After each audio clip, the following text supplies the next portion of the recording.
about these Harvard school trips to Brazil, to the Amazon, is that you get sick afterwards. He almost dies as a result of the illness that he has as a result of this trip. And it struck me as kind of interesting because reading a biography of Theodore Roosevelt, he went to Harvard and went to Brazil on one of these trips and almost died from the illness that he got. I thought, wow, that's kind of intriguing, you know. All these famous Harvard graduates go to Brazil after, it's like the school trip, and they get ill, from doing it. But so Louis Agassiz, kind of interesting. Throw him in there. But he also studied physiology in Germany, and this is where he gets his familiarity with Hegel. It's also where he gets psychology. He studies all of this stuff, and then comes back. He was ill from this. I don't know what it was, but he ended up almost dying at home, but he recovers, and then goes and becomes a professor of psychology and philosophy at Harvard. And he had lots of successful lectures. Keep in mind that they didn't have the radio, they didn't have TV, they didn't have cell phones, They had electricity. And that's kind of neat because he applies electricity to the mind, to his patients even. He zaps them and discovers that if you jolt people with enough electricity, it changes their personalities. Wow, because the mind must be electrical, right? So you have this big generator, with the person strapped in the metal and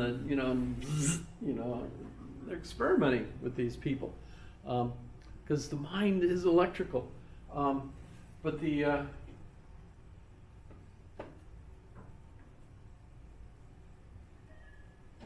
lecturing business is interesting because since they didn't have alternative entertainment, they had theaters. And not only did you listen to music in the theaters, but people would go around and give lectures to large audiences all over. And that was one of the things he did that made him famous, was giving lectures all over various places. By the way, Bertrand Russell did the same thing. When Bertrand Russell came to the United States, the one time the bishops tried to keep him out because he was so liberal and so weird about sex that the bishops didn't allow him to come to the United States. But he eventually got in, and he went all over giving lectures all over the place, etc. Kind of interesting. If you're interested in Bertrand Russell, the best biography is by Ray Monk.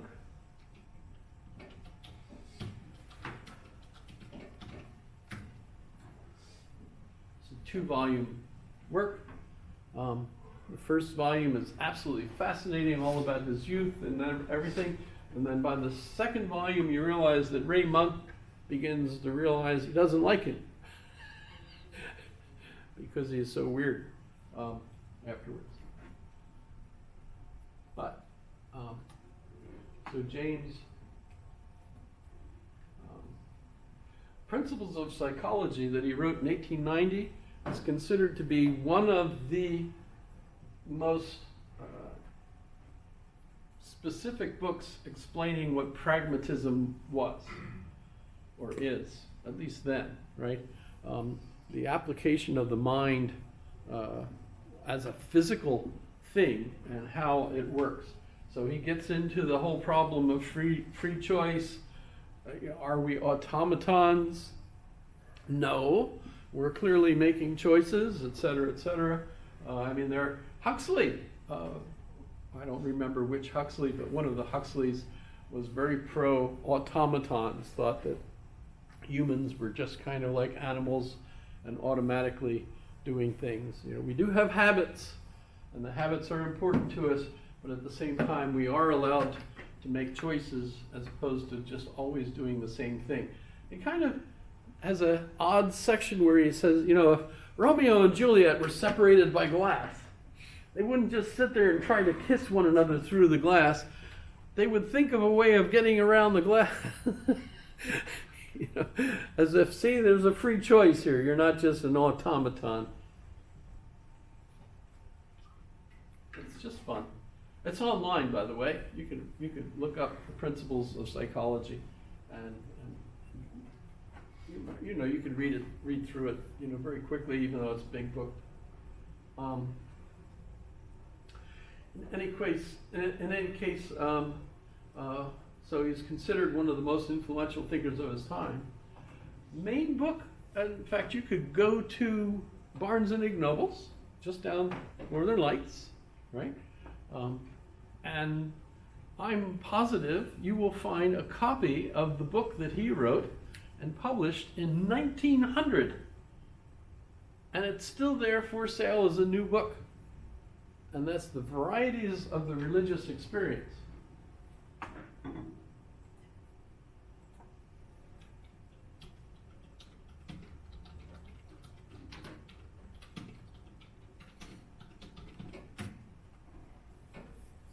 Which, actually, by the way, it's dumb if you go and buy a copy because it's on the web for free.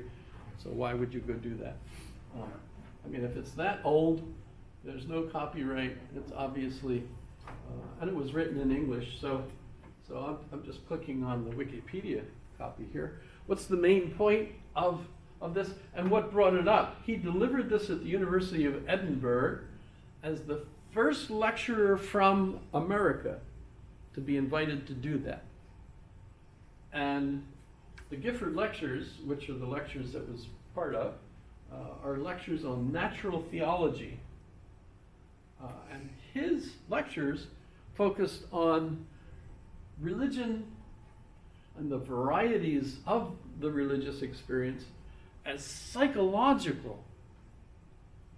The reason we need, as humans, these religious experiences is for psychological reasons, not divinity or whatever. And the main thing is that we need a connection to the universe, knowing that there's things that are bigger than us, and we're connected to it.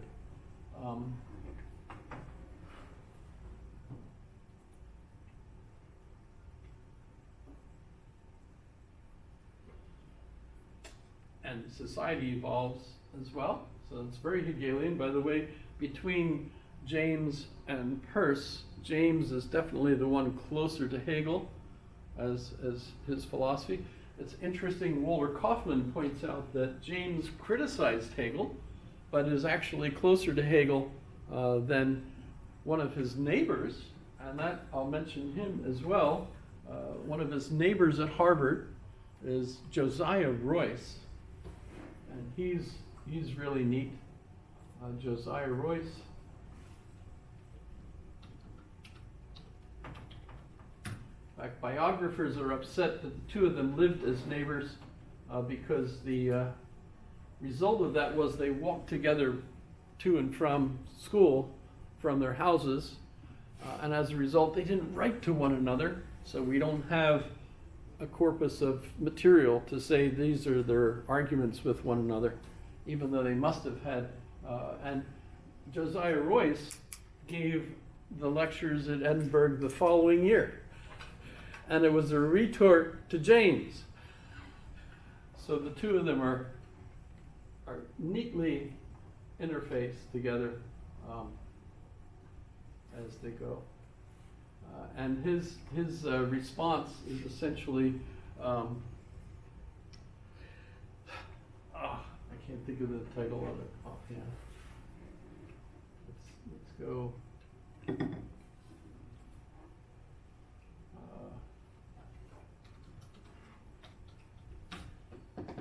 The sources of religious inspiration. Insight, sources of religious insight. And by the way, if you're into literature from this period, it's because he used to go around lecturing as well. And so really good stuff, really good, clear, here's,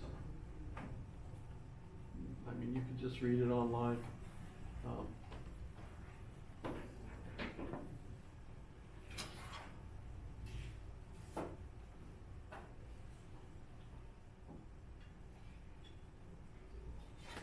Some good stuff. Highly recommend it. I'm running out of time.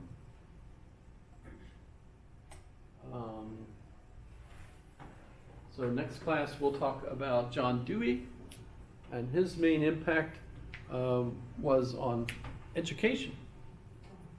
Applying pragmatism to education, we'll realize that, gosh, it's affected all of us. So pragmatism is especially going to affect us that way. And we'll also talk about Wittgenstein, who was actually influenced by John Dewey. So that will be fun, I think. Makes a lot of sense. Okay. Any questions for me? How are we doing? Yes. So for the final paper, do we need to like tell you who we're doing it on, like pre-email it to you, or do we just like write the paper and then? Well, if you're picking one of the ones I have on my list, or someone who's alive, I mean, you know, there are some of them on my list who are dead or nearly dead. You know, because that's kind of like the Princess Bride thing. You know, they're not completely dead; they're just mostly dead. Actually. Joseph Ratzinger, Pope Benedict XVI, is completely dead. I mean, his body looks really dead.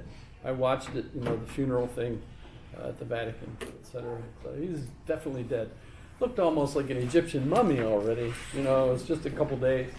But in any case, yeah, there's some that are really still influencing us, you know, in a lot of our current choices. So those are the ones. So you can email me. If you have questions, email me and ask, you know, who I think. Someone asked about Florence Nightingale this weekend, and I said, well, but she's been dead for what, 100 years? So that seemed a long time for me, you know, but you know, if you're studying nursing, I suggested Martha Nussbaum, but there's lots of people that you could pick that are significant in the medical field right now. I mean, it's a really big ethical problem for us because there's so much going on in medical development. You know, do we know when somebody's dead? Not really. Do we know when a fetus is a person? Not really. Do we know whether it's good to genetically alter people? No. We don't know any of these things. And there are, of course, people that are actively arguing about all of the benefits versus the problems that might be there. So that's one of the biggest fields right now is biomedical ethics. We have 2 people in our department that specialize in biomedical ethics, and nurses have to take those courses. So if you're in the nursing program, you will have to take biomedical ethics. Medicine's always been like really ethically all over the place. Just like even like way back when they would just dig up bodies to study the people, just like dig them right up graveyards, you know. Medicine's always been. You could even put them together and then shoot them full of electricity. Oh yeah, that one too. It's alive. I'm sorry, maybe that's just a movie, but. And so the paper itself is about like, kind of a biography of them, and then it's like what their beliefs It's what your thinks. You think Thinking. so? You're thinking. Okay. Yeah, make it fun. Okay. It should be fun for you. Mm-hmm. And remember, I just measure 3,000 words, Yeah. Okay. preferably English, but it doesn't have to be. You know, and it doesn't even have to be coherent, really. Okay. You know, I mean, when I do how many words? 3,000. Okay. And then I was like, huh? Yeah. This is upside down. Okay. Thank you. No, for it's letting me know. Arabic.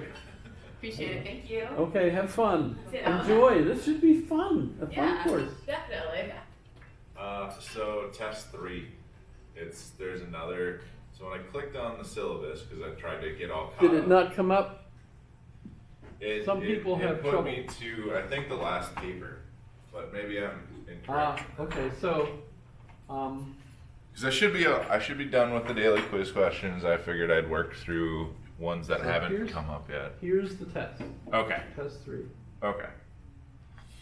Describe how Hume argued Let me metaphysics just is not take possible. this. How does Kant's response to Hume start modern psychology? Describe how. Here, just pick 3. Yep. Describe how Hegel's concept of spirit is related to sociology. Yep.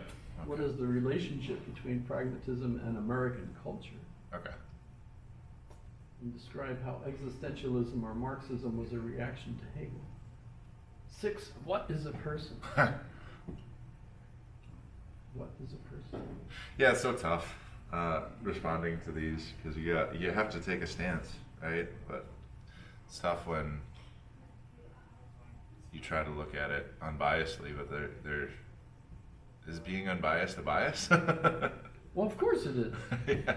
I mean, you can't avoid having a bias. Yeah. I mean, some of these things we know for sure because of the nature of thought. It has to be linguistic. Yeah. It has to be embedded in a context. Yeah. And there is a context that says, let's talk about all contexts, right? Sure. You know, Yeah. so that's the context where you say, well, I don't want to be biased. Yeah. Because I want to be open to all of the different contexts. And then the linguist turns around and says, well, but that's a bias. Yeah. And you're like, shit. Do you have any recommendations? So the only philosopher I really knew anything about, other than surface level, knowing names and little bits, but That's all we've done, actually. but it's been a lot more of an introduction. I've tried to take it upon myself, and what little time I've had.